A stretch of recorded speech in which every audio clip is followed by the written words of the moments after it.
Hello વિદ્યાર્થી મિત્રો, આપ સૌનું આપણી આ યુટ્યુબ ચેનલ પર હાર્દિક સ્વાગત છે. આજે હું લઈને આવી છું ધોરણ 7 વિષય ઇંગ્લિશ યુનિટ 4 ક્યુ ફોર યસ નો માં એક્ટિવિટી 1 થી એક્ટિવિટી 2 સુધીનું સંપૂર્ણ સોલ્યુશન. તો ચાલો આપણે આગળ વધીએ. પરંતુ તે પહેલાં જો તમે આપણી આ યુટ્યુબ ચેનલને લાઇક, શેર અને સબસ્ક્રાઇબ ન કરી હોય તો જરૂરથી કરજો. Activity 1, read and enjoy. Parth says, sir, will you punish me for what I did not do? સાહેબ, શું તમે મને જે ન કર્યું હોય તેની સજા આપશો? Teacher says, no of course not. ના, બિલકુલ નહીં. Parth says, I have not done my homework today. આજે મેં મારું ઘરકામ કર્યું નથી. First question, did Parth do his homework? Answer, no, Parth did not do his homework. Second question, what will the teacher punish Parth? Question 2, will the teacher punish Parth? Answer, yes, the teacher will punish Parth. Third question, the teacher will punish Parth because? Answer, the teacher will punish Parth because he has not done his homework. Second, Tushar says, Jigar, your father was black and a few months ago, but now he is looking very fair. જીગર, થોડા સમય પહેલાં તારા પિતા કાળા હતા પણ હવે તેઓ ખૂબ ગોરા દેખાય છે. Jigar says, yes you are right. હા, તારી વાત સાચી છે. Tushar says, does he apply fairness cream? શું તેઓ ગોરા થવાનું ક્રીમ લગાડે છે? Jigar says, no, he doesn't. ના, તેઓ નથી લગાડતા. Tushar says, did he consult a beautician? શું તેમણે કોઈ સૌંદર્ય તજજ્ઞની સલાહ લીધી? Jigar says, see, before 2 months he was working in an oil mill and now he is working in a flour mill. જો 2 મહિના પહેલાં તેઓ તેલની મિલમાં કામ કરતા હતા અને હવે તેઓ આટા મિલમાં કામ કરે છે. First question, did Jigar's father apply a face cream? Answer, no, Jigar's father did not apply a face cream. Second question, did Jigar's father consult a beautician? Answer, no, Jigar's father did not consult a beautician. Question 3, did Jigar's father work in a coal mill? Answer, no, Jigar's father did not work in a coal mill. Third, teacher says, why are you late today? આજે તું મોડો કેમ આવ્યો છે? Chintu says, sir, I got up a bit late today. I was in a hurry. I pressed the toothpaste very hard and the whole paste came out. I tried very hard to put the paste back into the tube. I tried for more than an hour, but I failed. Then I started for school, so I reached late.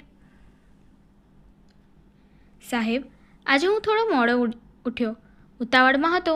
મેં toothpaste ખૂબ જોરથી દબાવી અને બધું જ paste બહાર આવી ગયું. મેં પેસ્ટ ટ્યુબમાં પાછી નાખવાનો ખૂબ પ્રયત્ન કર્યો.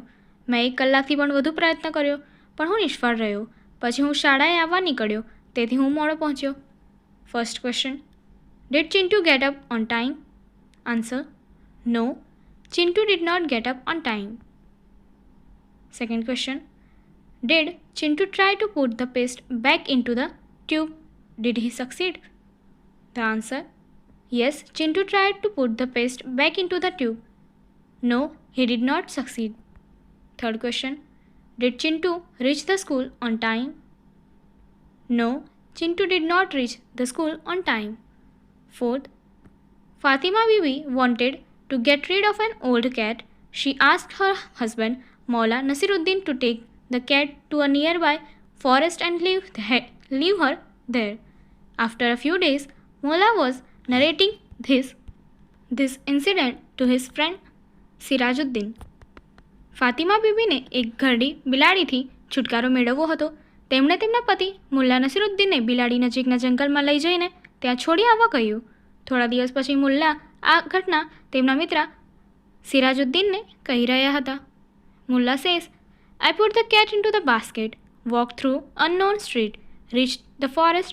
I took many trails, turning round and reached a dense grove.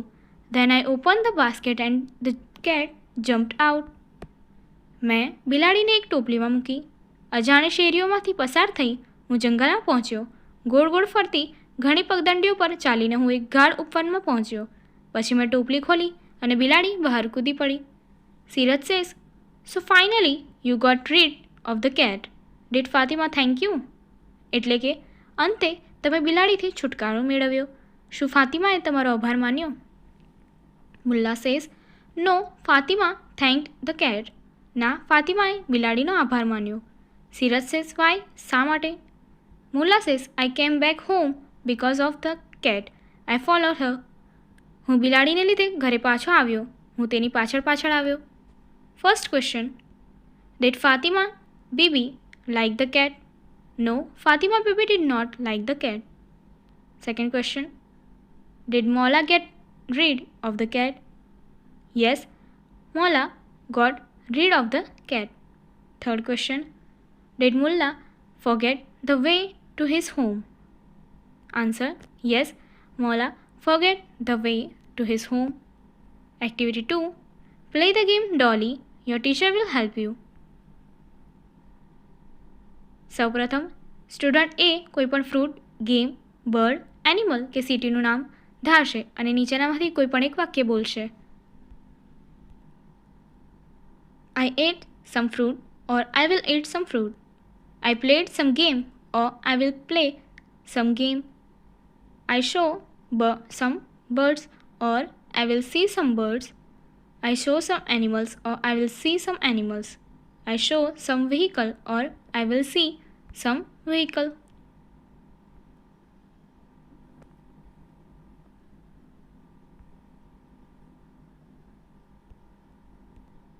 જેમ જેમ પ્રશ્નો પૂછાતા જશે તેમ તેમ ડોલીની આકૃતિ રચાતી જશે. સ્ટુડન્ટ બી સ્ટુડન્ટ એને વધુમાં વધુ 6 પ્રશ્નો પૂછી શકશે. આકૃતિમાં બતાવ્યા પ્રમાણે 6 સ્ટેપમાં ડોલીની આકૃતિ રચાશે. Demo 1. Kamil says, "I ate some fruit." Sanjana says, "Did you eat a banana?" Kamil says, "No, I didn't." Saryana says, "Did you eat an apple?" Kamil says, "No, I didn't." Sanjana says, "Did you eat an orange?" Kamil says, "No, I didn't." Sanjana says, "Did you eat a watermelon?" Kamil says, "No, I didn't." Sanjarta, "Did you eat grapes?" Kamil says, "Yes, I did." Second demo. Anand says, "I will go to some city." Rutal says, "Will you go to Ahmedabad?" Anand says, "No, I won't." Rutal says, "Will you go to Surat?" Anand says, "No, I won't." Rutal says, "Will you go to Gandhinagar?" Anand says, "Yes, I will." આગળની activity જોવા માટે અહીં આપેલી and screen પર click કરો. Thank you.